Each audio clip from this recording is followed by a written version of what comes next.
welcome to this deep dive. Today, we're getting into the really fascinating world of hobo nickel carving. That's right. And specifically, we're looking at a key modern figure, Aaron Ramos Lujan. Yeah, Aaron Lujan. Yeah. His legacy is quite something. It really is. I mean, you have the historical roots, people like Bert and Bo back in the early 20th century. Sure, the original. But Lujan, he really carried that torch forward, made it contemporary. And it's more than just like altered coins for collectors, is it? Oh, absolutely. It's miniature folk art, real artistry, dedication, and you feel a connection to him, to the artist. That connection piece is interesting, and it shows, because finding his work for sale now, Yeah. it's actually pretty tough. It is surprisingly difficult. Yeah. Which, tells you how much people value his carvings. They hold on to them. Right.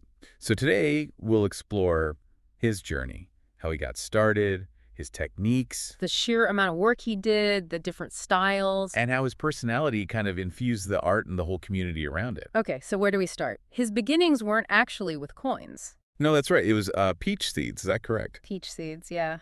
Seems delicate, right? Incredibly. How did that even happen? Was it a family thing? Exactly. He learned it from his grandfather and his father, too. This really intricate miniature carving style. Wow. So that experience, working on something like a peach seed, Yeah.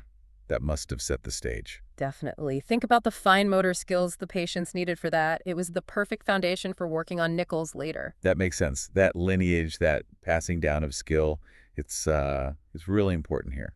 Crucial. And then there's his dedication. It wasn't just a casual thing. No, not at all. Mm-hmm. We hear about intense focus, long hours spent carving. Yeah, just completely absorbed in the work, transforming these little bits of metal. And didn't he often work outdoors? He did, yeah. Preferred it sometimes. Makes you wonder, did the environment influence the art? Interesting thought. That connection.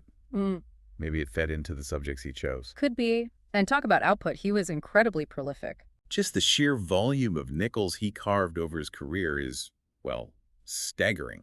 Thousands. And he used platforms like eBay, too. Right. Which is key, isn't it? It meant his work wasn't just limited to, like, local shows or something. Exactly. It gave him a global reach. Collectors anywhere could find and buy his pieces. So that really helped spread awareness, not just of his work, but maybe the art form itself. I think so. It helped bring hobo nickel carving into the modern collector's view, democratized it a bit. And the range of what he carved. Yeah. It wasn't just one style. Not at all. He definitely did the classic stuff, the bearded figures, the traditional hobo look. Good iconic ones. Yeah. But he also did these amazing animals, really detailed, and skulls. Skulls, okay. That adds another dimension. Some may be a bit haunting. Some were quite striking, yeah. It really shows his versatility. He wasn't just copying old styles. No, he was clearly exploring themes, pushing what you could do on that tiny canvas. Which brings us back to that point about rarity. Despite making so many. They're hard to find now. Why is that, do you think, really? Well, I think it boils down to appreciation. People who have them see them as miniature artworks, not just commodities. They cherish them. Yeah, they cherish them. There's that connection we talked about. It's Aaron's legacy in their hands, so they tend to keep them. That really says a lot about the quality, the impact, and his standards were high, weren't they? Yeah. This idea of rejected nickels. Ah, yes. The drawer of rejects, his family apparently still has them. What were these rejects? Like, Yeah. obvious mistakes? Not necessarily. To an outsider, they might look fine, but they just didn't meet his own very high, very meticulous standards. So it gives you a real insight into his process, his perfectionism. Absolutely. That commitment to quality, to getting it just right in his eyes, it shows the level of care. So it paints this picture. Skilled craftsman, yes, but also a true artist. Dedicated, uncompromising. And his personality seems to have been a big part of it, too. People talk about his sense of humor, his kindness. Really, how did that sort of show up in the work itself?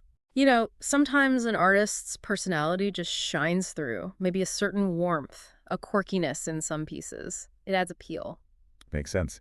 And he was involved in the community too, wasn't he? Not just focused on his own work. Very involved. He was known for being a mentor, really willing to help new carvers get started. Sharing his knowledge. Generously, Right. encouraging the next generation, which speaks volumes about his passion for the art form itself, not just his own success. That's great. He was really fostering the craft. So when you put it all together, Aaron Lujan emerges as, well, a master, one of the most important modern hobo nickel carvers. Highly regarded. And incredibly prolific, as we said, thousands of these little masterpieces. Thousands, yeah. And sadly, we have to acknowledge his passing in 2022. Yes, a huge loss, clearly felt by his family, friends. And the whole carving community. A really deep loss. But his legacy, it absolutely continues. Without a doubt. Through every single one of those thousands of nickels he carved, each one is a little piece of his skill, his creativity, his spirit, really. So, wrapping up this deep dive, the main takeaway isn't just the coins themselves, right? It's bigger. Much bigger. It's his dedication, those high standards, his generosity, the connections he made, his whole impact on this world of miniature art. It really makes you think. It does. And maybe something for you listening to consider is, how often do we really look at small, handmade things and think about the story behind them? The art, the person, the history, packed into something tiny. Exactly. Maybe thinking about Aaron Lujan inspires a look at other miniature arts or folk traditions, the dedication involved. It's a fascinating perspective. Well, thank you for joining us on this deep dive into Aaron Ramos Lujan's enduring legacy. It was a pleasure exploring his work. We really appreciate you spending the time with us today.